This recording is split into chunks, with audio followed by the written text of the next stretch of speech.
अस्सलाम वालेकुम प्यारे दोस्तों, क्या हाल है। उम्मीद करता हूँ आप ठीक होंगे, खैर खैरियत से होंगे।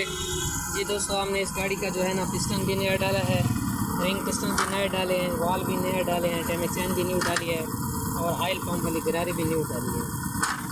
टैमिक चैन भी न्यू डाली है, पिस्टन भी नया डाला है दोस्तों, वॉल भी न्यू डाले हैं, समझो सब चीज़ न्यू डाली है। ये गाड़ी का साउंड चेक करें, बिल्कुल बे आवाज़, माशाल्लाह बहुत ही प्यारी आवाज़ है। ये चेक करें, इंजन का साउंड चेक करें। अभी स्लो नहीं रुकेगी, थोड़ी सी इसकी रनिंग हो जाए, रनिंग होने के बाद फिर ये स्लो रुकेगी।